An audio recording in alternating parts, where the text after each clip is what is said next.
댓글 중에 김현민 vs 한준이 그게 뭐야? 박학다식하는 걸로 뭐 김현민 vs 한준이 네, 그거는 말도 안 되고요. 겸손하게 아니다? 아니 겸손하게가 아니고 아닌 건 아닌 거죠. 저보다 더 연차도 훨씬 있으시고 그러신데 한준희 위원님은 저보다 아시는 것도 훨씬 많으시고 분데스리가만 제가 더 많이 하는 걸로 서로 영역을 건드리지 않는 거네요. 아니요, 그건 아니고요. 그건 아니고 지난 경기 한 경기도 못 맞추셨던데요? 개떡이었습니다. 결과가 개떡이었습니다. 전 분데스리가는 혼돈입니다. 혼돈의 상위권입니다. 어떻게 된 거예요? 나겔스만 뭐 이렇게 미시던 분들 다 글쎄요. 할 말이 없어 갑자기. 할 말이 없습니다. 상위권 팀들이 그렇게 다 또 한꺼번에 질 줄 몰랐어요. 한꺼번에 진 게 아니죠. 승리하지 못할 줄 몰랐어요. 그렇죠? 픽을 좀 어렵게 하시는 게 아닌가라는 생각도 드는데. 그거는 맞죠. 왜냐면 좀 더 얘기거리가 있는 것들로 하려고 하다 보니까 그러다 보면은 힘들어질 수밖에 없죠. 자연스럽게. 지난 라운드는 바이에른 뮌헨 도르트문트 했어도 망했어요. 왜냐면은 바이에른 뮌헨도 졌는데 뭐 바이에른 뮌헨이 호펜하임한테 지고 누가 예상을 해요? 그건 아무도 예상 못하죠. 그래서 당첨자가 없어요. 당첨자가 없죠. 망했습니다. 오늘 축구 구독자 여러분 안녕하세요. 골닷컴 김현민 기자입니다. 오늘의 축구 앱과 오늘 축구 유튜브 채널에서 만날 수 있는 우측 승부 예측 네이버 TV에서도 만나보실 수 있게 되었습니다. 네이버에서도 우측 승부 예측을 검색해 주세요. 저희가 지난 라운드 때 더 챔피언 이벤트를 했었거든요. 지난주는 폭망했습니다. 저도 망했고요. 워낙 예상 외의 결과들이 나왔다 보니까 2개 이상을 맞춘 분들이 한 분도 없었습니다. 묻고 떠블로 가? 지난주 당첨자가 없었던 만큼 이번에 2분께 이 책을 선물로 드리려고 하니까요. 끝까지 영상을 꼭 봐주시기 바랍니다. 그럼 분데스리가 8라운드 승부 예측을 해보도록 하겠습니다. 첫 번째 경기는 라이프치히와 볼프스부르크의 경기입니다. 이거 관련해서 제가 전에 플라스틱 구단 얘기했었는데요. 두 구단이 분데스리가의 대표적인 플라스틱 구단, 분데스리가에선 흔치 않은 기업 구단에 해당을 하는데요. 두 구단 모두 상당히 현재 상위권에 올라있죠. 라이프치히는 승점 14점으로 5위에 있고 볼프스부르크는 승점 15점으로 2위에 위치하고 있습니다. 먼저 라이프치히 같은 경우는 샬케하고의 홈경기에서 1대3으로 패하면서 시즌 첫 패를 당한 데 이어서 지난 주말 레버쿠젠 원정에서도 1대1 무승부에 그쳤습니다. 심지어 두 경기 사이에 있었던 주중 챔피언스 리그에서도 리옹에게 홈에서 0대2로 패했거든요. 그래서 3경기 연속 승리가 없을 정도로 최근 주춤하고 있는 상태인데요. 라이프치히의 투톱인 베르너하고 포울센이 3경기 연속 골을 넣지 못하고 있다는 게 현재 라이프치히에 조금 문제점으로 작용하고 있죠. 거기다가 그래도 위안거리라면은 베르너하고 포울센이 모두 다 A매치 기간에 골을 넣으면서 조금 컨디션을 끌어올렸다는 데 있겠죠.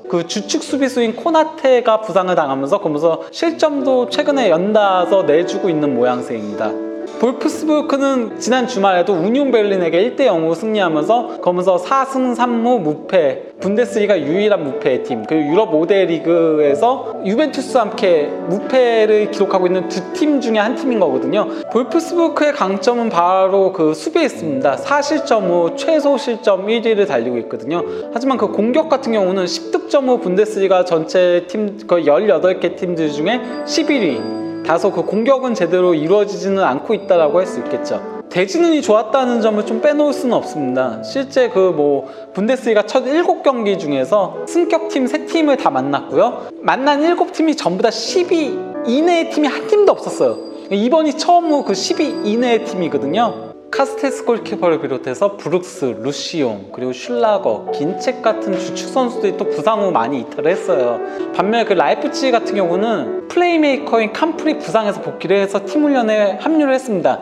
라이프치히가 최근에 3경기 연속 승리를 못했을 때 다 캄프리 부상으로 빠져 있었거든요. 그 정도로 캄프리의 팀 내 비중이 상당히 큰 편이기 때문에 이 경기가 라이프치히 홈이라는 점을 또 감안하고 하면은 저는 라이프치히 승리 쪽에 조금 더 무게 중심을 두고 있습니다. 볼프스부르크 관련된 얘기는 저희가 자세한 얘기는 다른 영상에다 올렸으니까요. 이쪽을 참조해 주시면 좋겠습니다. 두 번째 경기입니다. 아우크스부르크하고 바이에른 뮌헨인데요. 이 경기 선택한 거 제가 그 승률 올리려고 선택한 거 아니고요. 할 얘기가 있어서 선택을 했습니다. 그 아우크스부르크 같은 경우는 지난 그 메넨글라드바흐하고의 경기에서 1대5 대패를 당하면서 2연패 포함해서 3경기 연속 그 승리를 거두지 못했습니다. 1무 2패로요. 쿠백 골키퍼를 영입한 데 이어서 수비수도 무려 7명을 영입을 했음에도 19실점 후 분데스리가에서 가장 많은 실점을 허용할 정도로 수비에 상당히 문제점을 가지고 있는 팀입니다. 바이에른 뮌헨 같은 경우는 그 지난 호펜하임하고의 심지어 홈 경기에서 1대2로 패했습니다. 토트넘하고의 경기에서 그 챔피언스 리그에서 이제 바이에른 뮌헨이 대승을 거두었잖아요. 그러고 나서 이제 호펜하임전에 후반전에 그 알라바가 부상을 당하면서 교체된 다음에 그때 그 라인업하고 호펜하임전 라인업이 똑같았는데요. 이게 왜 문제가 됐냐면요. 로테이션을 챔피언스 리그에 있음에도 로테이션을 돌리지 않았고요.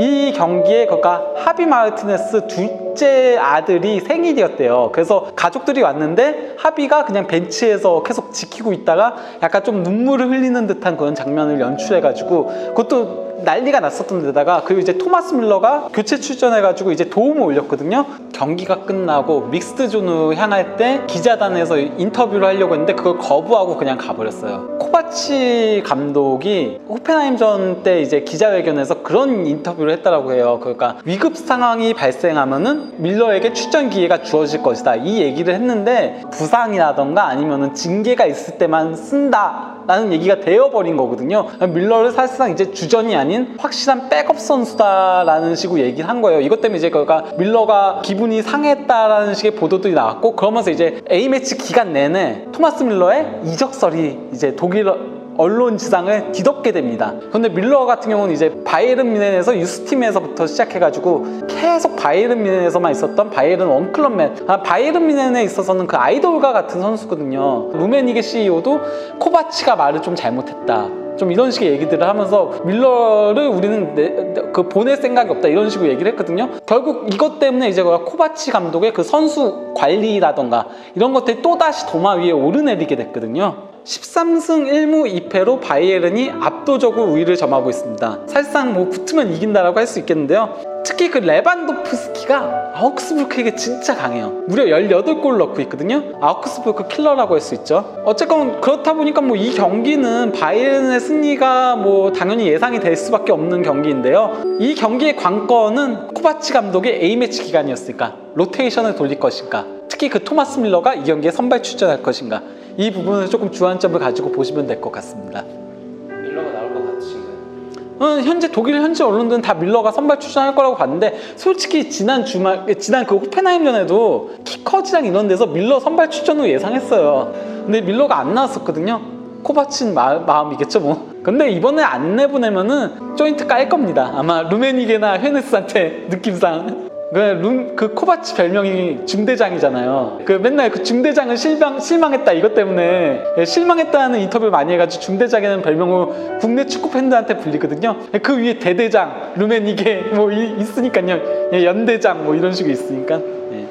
마지막으로 그 도르트문트와 메넨글라드바흐 경기를 예상해 보도록 하겠습니다. 그냥 농담적으로 그 보루시아 더비 이런 식으로 얘기를 하기도 하는데요. 도르트문트는 그 지난 그 프라이부르크 원정에서도 또다시 그 경기 종료 1분을 남기고 아칸지의 자책골로 2대2 무승부에 그쳤습니다. 이와 함께 이제 그 도르트문트는 분데스리가 3경기 연속 무승부, 거기다가 그 최근 5경기 1승 3무 1패의 부진에 빠졌는데요. 심지어 그 후반전에 허용한 3실점 중에 2실점이 자책골이에요.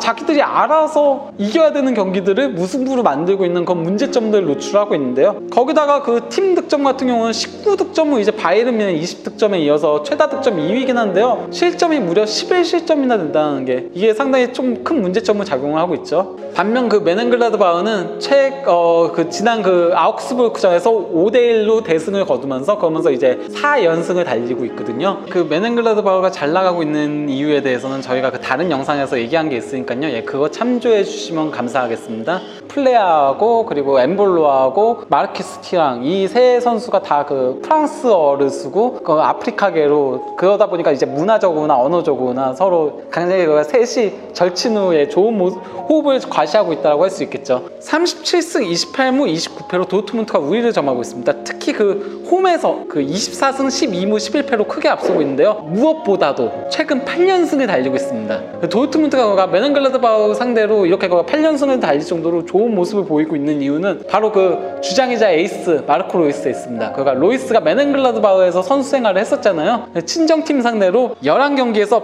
8골 6도움을 올리고 있습니다. 그러면서 유난히 강한 모습을 보이고 있다 보니까 로이스가 출전한 11경기에서 9승 1무 1패로 압도적인 성적을 올리고 있습니다. 상황들을 보면 아무래도 그 메넨글라드바흐가 좀 잘 나가고 있긴 한데요. 그래도 그 메넨글라드바흐가 현재 그 A매치 기간에 긴터가 부상을 당한 것도 상당히 크게 작용하고 있고요. 그러니까 메넨글라드바흐는 수비에 있어서는 긴터에 대해 되게 의존하는 경향성이 크거든요. 도르트문트는 이제 더 이상 물러날 곳이 없습니다. 여기서도 못 이기면은 도르트문트는 사실상 그 우승 경쟁에서 밀려난다고 봐도 무방할 정도거든요. 메넨글라드바흐 상대로 예전에 그런 강한 모습을 보여준다면 도르트문트의 승리를 예상을 해볼 수 있겠습니다.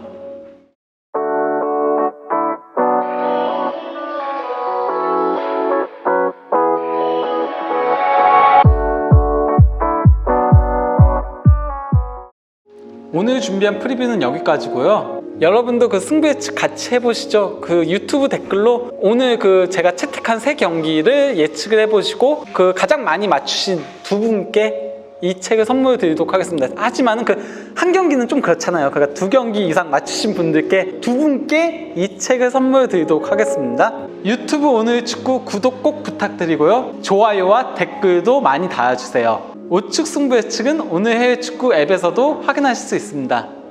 감사합니다.